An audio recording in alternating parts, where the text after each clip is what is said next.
Good morning and welcome to John Calvin Presbyterian Church's digital worship. Today we have part 2 of the story of Queen Esther.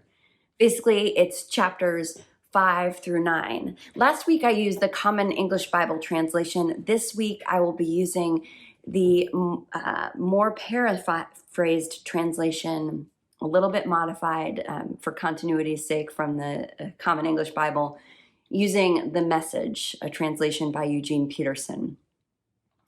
So listen. And if you haven't listened to the first part, before you listen to this, go back and listen to the first part of the story of Queen Esther, which I will link in the notes on YouTube. Listen. This is the story of God for the people of God.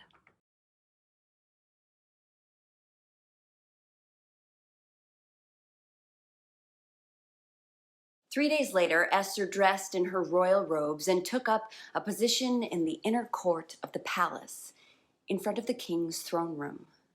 The king was on his throne facing the entrance when he noticed Queen Esther standing in the court.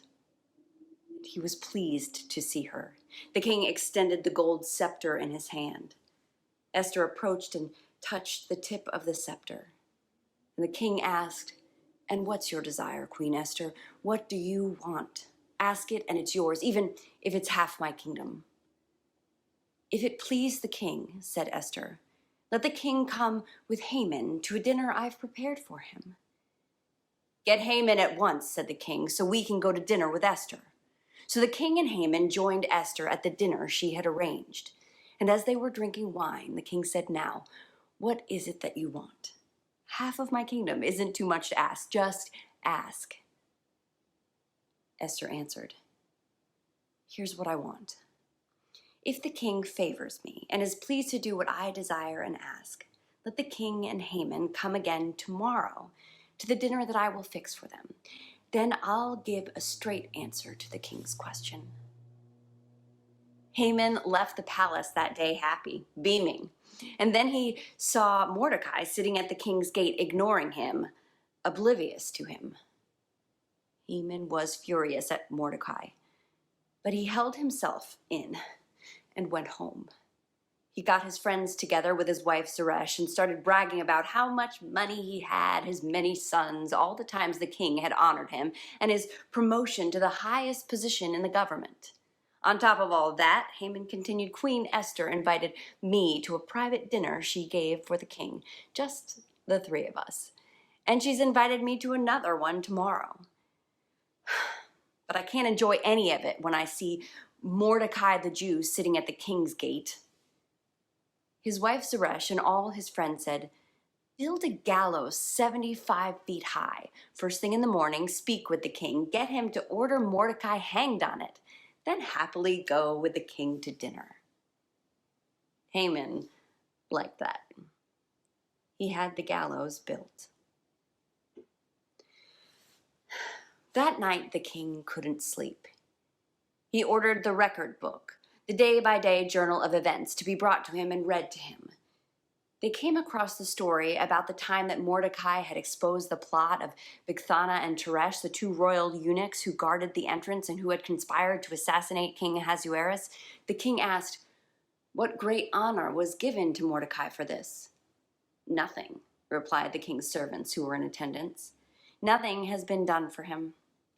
The king said, "Is there anybody out in the court?" Now Haman had just come into the outer court of the king's palace to talk to the king about hanging Mordecai on the gallows he had built for him. The king's servant said, "Haman is out there waiting in the court." "Bring him in," said the king. When Haman entered, the king said, "What would be appropriate for the man the king especially wants to honor?" Haman thought to himself, "He must be talking about honoring me. Who else?" So he answered the king, "For the man the king delights to honor, do this. Bring a royal robe that the king has worn, and a horse that the king has ridden, one with a royal crown on its head. Then give the robe and the horse to the to one of the king's most noble princes. Have him robe the man whom the king especially wants to honor. Have the prince lead him on horseback through the city square, proclaiming before him, 'This is what is done for the man whom the king especially wants to honor.'" "Go and do it," the king said to Haman.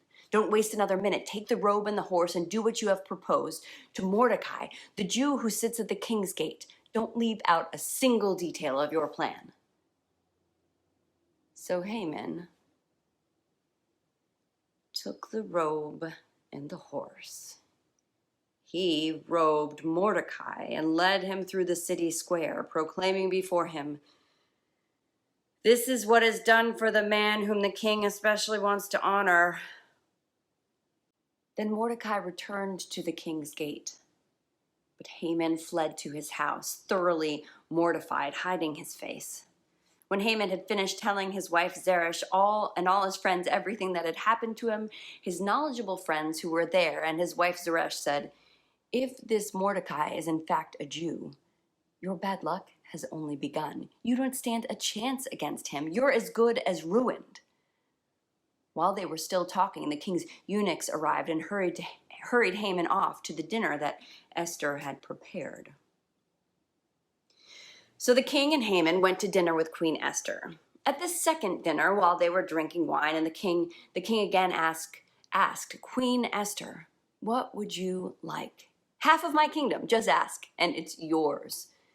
Queen Esther answered, "If I have found favor in your eyes, O king, and if it please the king, give me my life and give my people their lives.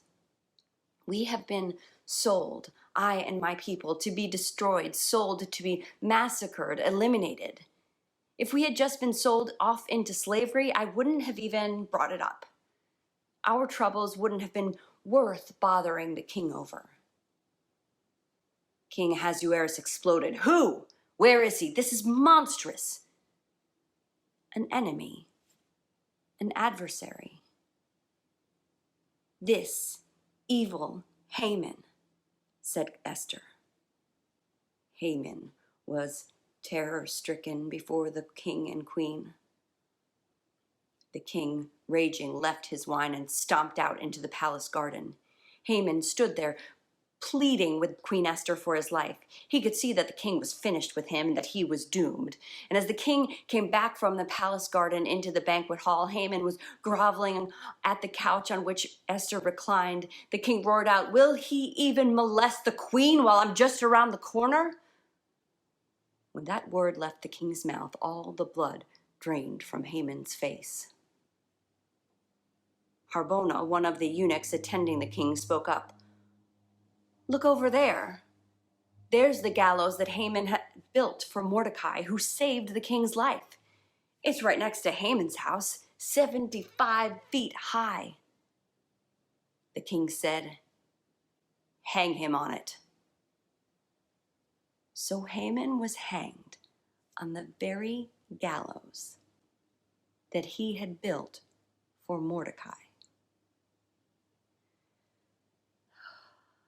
And the king's hot anger cooled. That same day, King Ahasuerus gave Queen Esther the estate of Haman, arch enemy of the Jews. And Mordecai came before the king because Esther had explained their relationship. And the king took off his signet ring, which he had taken back from Haman, and gave it to Mordecai. Esther appointed Mordecai over Haman's estate.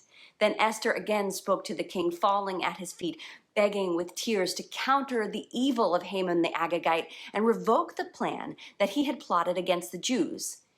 The king extended his gold scepter to Esther, and she got to her feet and stood before the king. She said, "If it please the king, and he regards me with favor and thinks this is right, and if he has any affection for me at all, let an order be written that cancels the bulletins authorizing the plans of Haman, the son of Hammedatha, the Agagite, to annihilate the Jews in all the king's provinces. How can I stand to see this catastrophe wipe out my people? How can I bear to stand by and watch the massacre of my own relatives?"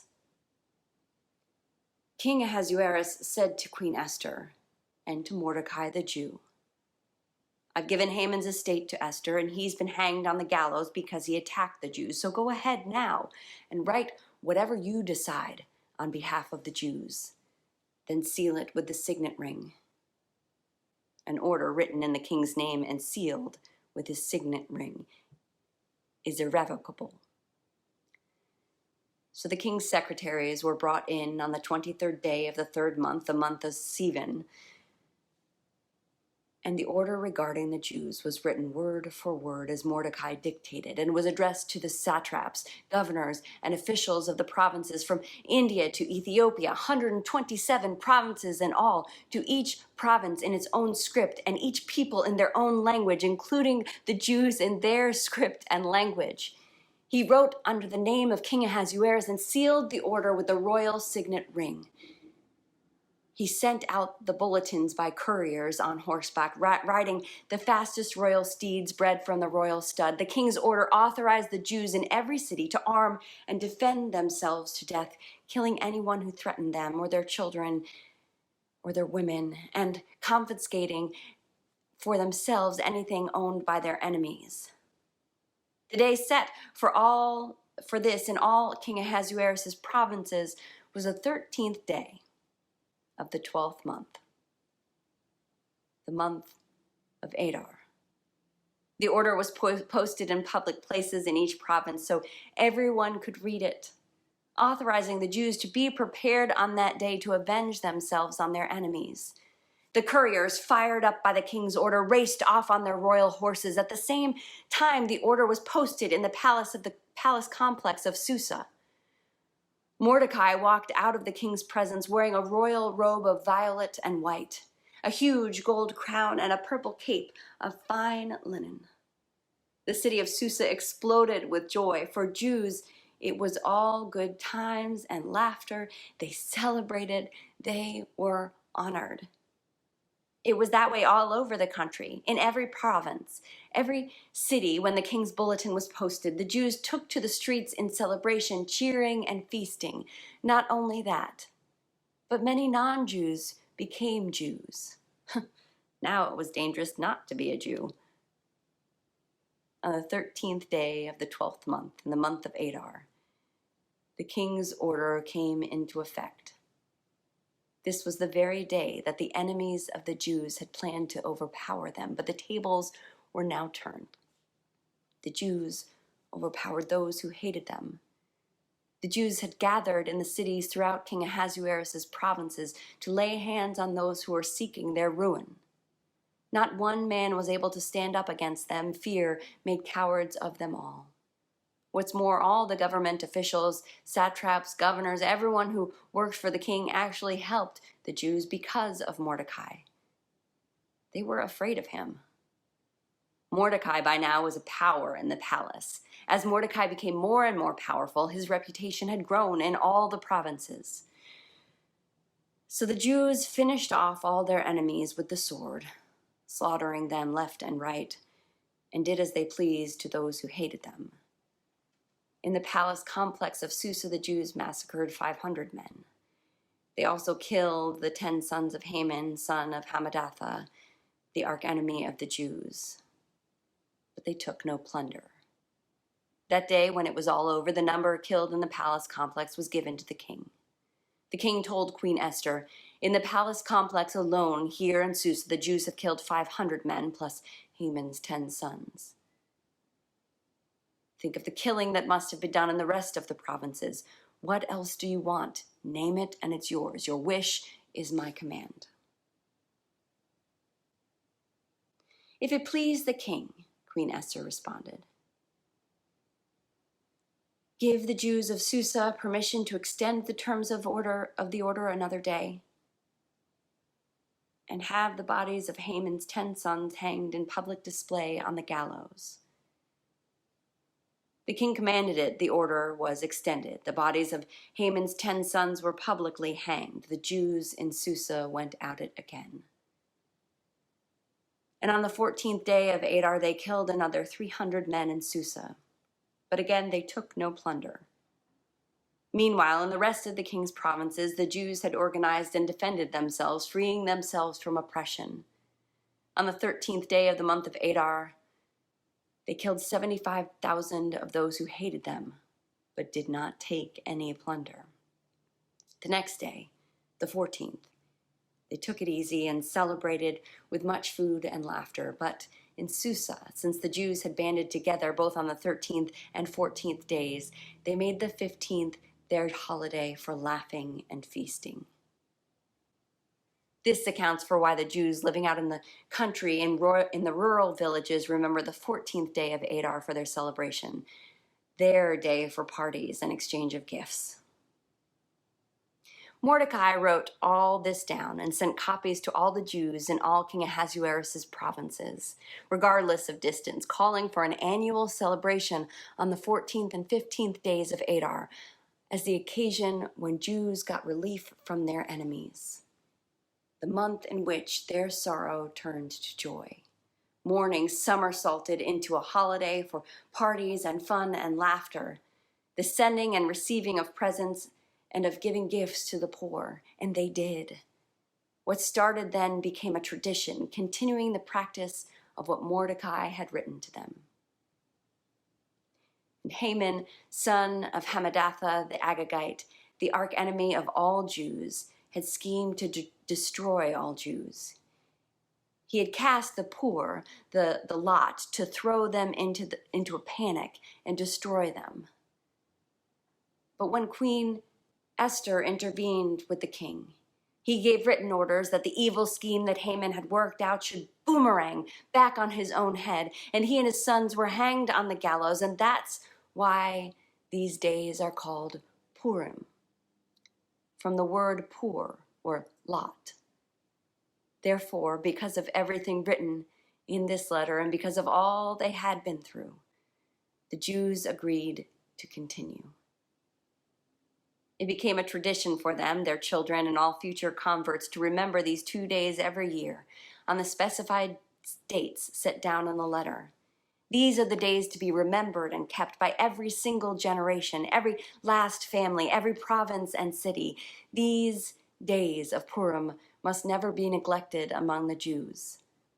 The memory of them must never die, never die out among their descendants.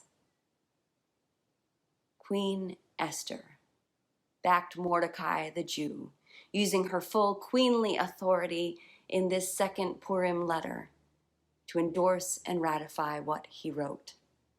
Calming and reassuring letters went out to all the Jews throughout all the 127 provinces of Ahasuerus' kingdom to fix these days of Purim on their assigned place on the calendar, dates set by the Jews, by Mordecai the Jew, what they had agreed to for themselves and their descendants regarding their fasting and mourning. Esther's word confirmed the tradition of Purim and was written in the book.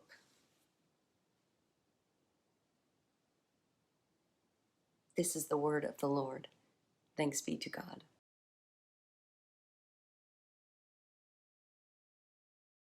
The Lord bless you and keep you. The Lord make his face to shine upon you and give you peace this day and every day. Amen.